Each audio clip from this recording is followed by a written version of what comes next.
Alright guys, so we're going to do a quick tutorial on assembling the CFK-10 Kiln kit. It's pretty straightforward.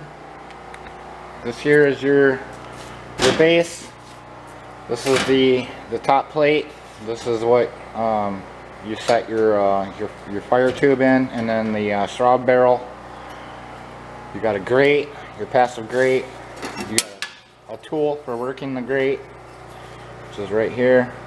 And then this is you use this for removing your lid, which I supply you with those eye bolts. And then on your catch barrels, when you remove them, you'll use it for that. But I'll show you all that later.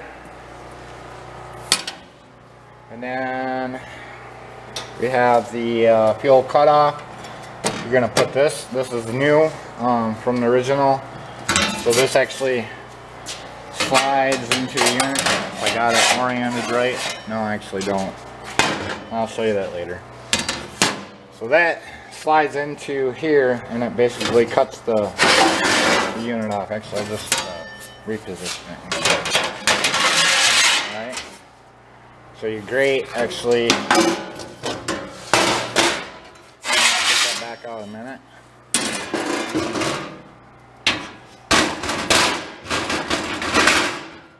So your grate just sits in there like that, right? Oh, your tool. Alright, so and that's how you can shake your grate with the tool. And then when you need to do a swap out,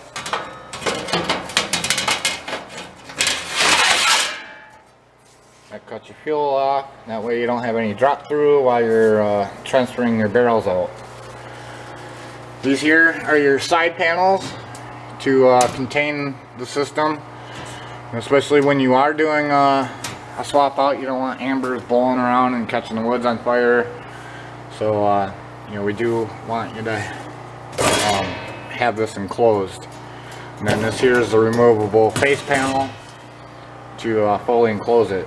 And then those there are your corner pillars, and those get assembled to your corner. And then if you notice, they got slots, so this is what you slide your side panel and the front panel into. Alright, so I'm gonna get to assembling this. It's pretty straightforward. One thing I will note, I'm not gonna offer these painted. You will have to paint them yourself. I just recommend using just some high temp grill paint. If we get to the point where we're putting these on the shelf and they're sitting for a while, then we probably will use a primer or use that grill paint. Any type of really fast drying paint, we could do that, but we can't sacrifice the time for our paint table, because you know it's just a small shop and we're going to be moving a lot of parts through here, and we can't offer that. So you can paint everything before you assemble it, or you could do it after. I would recommend doing it after, and then just, you know, masking the face side of your corners up. You want to keep them looking nice, but it is just a kiln. It's not going to stay pretty after you use it. It's going to get hot and the paint's going to melt off, so it's going to be something you're going to be touching up anyways. So I wouldn't worry too much about making this thing a big showpiece or anything. Alright, so let's get to putting this thing together.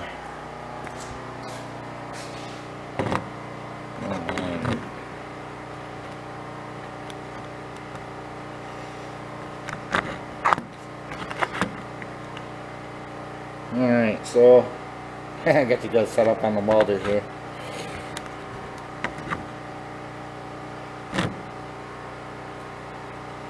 Alright, I think we're stable.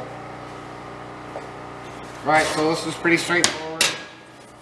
This here is the stop, so this is the back of the unit.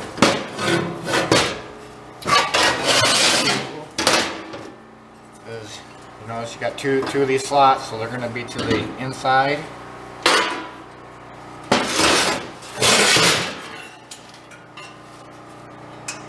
And if you know, They're threaded right here.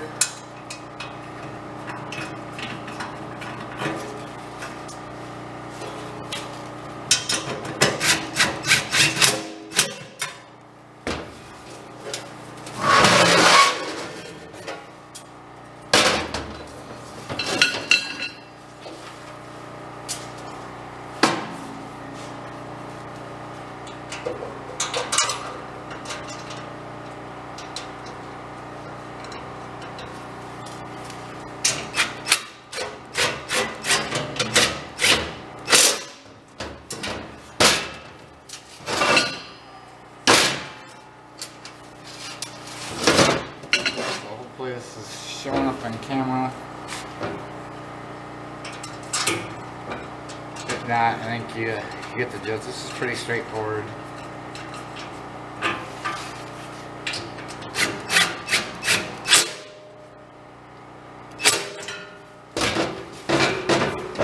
Don't over crank them down, just aluminum.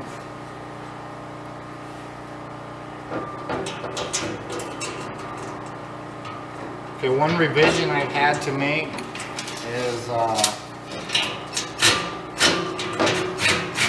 on a second.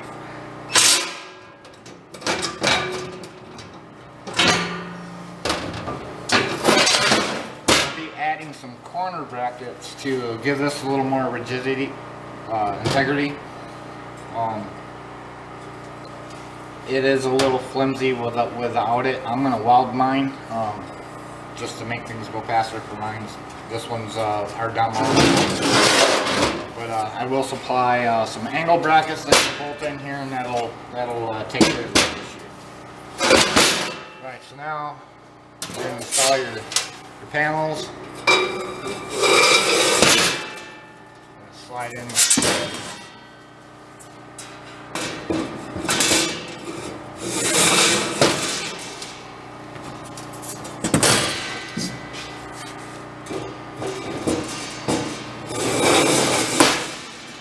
Now you install your top.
Basically it.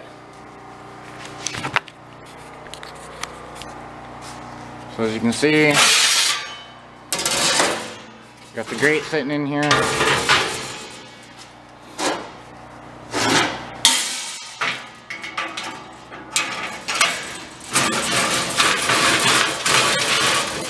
now we can take our fuel down, and then we got this. All right, we'll put the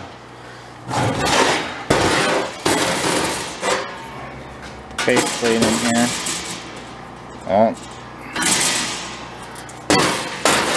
Alright, I'm gonna have to make a quick adjustment, but yeah, you should install your face plate before you lock them down. That was a revision I had to make. I did have to shorten the width of the face plate, but yeah, I'll make sure they are right before you get yours. Alright, so I'm gonna cut this for a second. Okay guys, so as you can see, I got it on the ground, and I went ahead and I fixed my interference issue. I went ahead and welded my panels in place so this thing's good and solid. And then I installed the fire tube. Now this was already from the existing prototype, And as you can see, I screwed this in place, and those holes are pre-existing. When we do your shroud barrel, we'll do the same thing.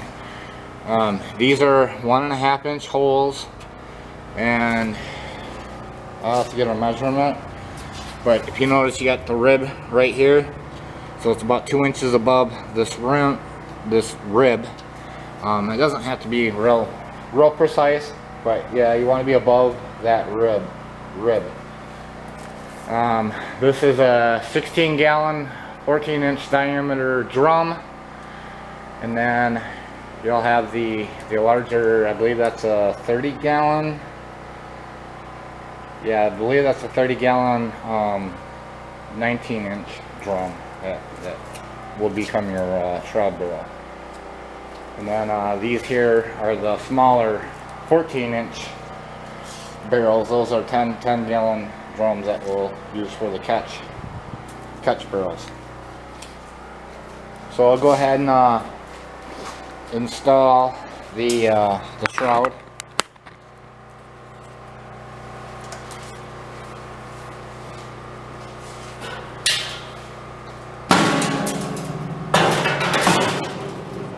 And you don't necessarily have to do the shroud, but you really should screw the fire tube down, because that does add some integrity. It keeps, because this thing does get hot, so it'll warp and want to shift and move around on the. So it is a good idea to bolt these, screw these down. Especially this, you're gonna have to use screws on this one, because there's, yeah, unless you got really small arms, you're not gonna be able to fasten that in there. You can nut and bolt the fire tube though.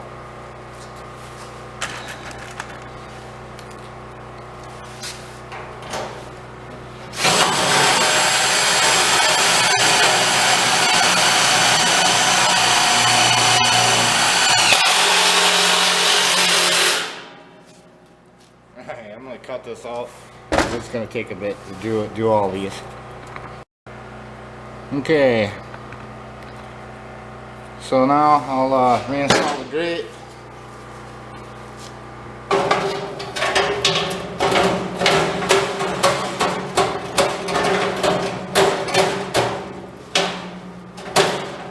The screws are interfering a little bit. Hammer to fix that.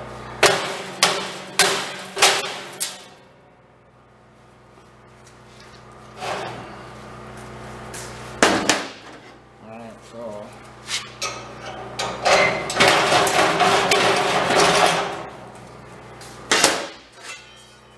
then our fuel cutoff.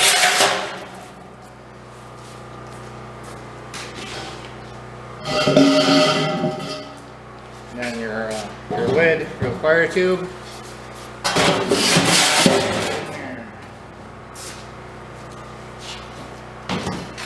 So once your barrel becomes full, back you up here. So you put the fuel cutoff tray in. This thing will be piping hot. Like that up. Put your lid on. Your new barrel is going to be cold, so you're not going to be worried about cooking it. And you'll remove the fuel cutoff, which is dropping fuel again.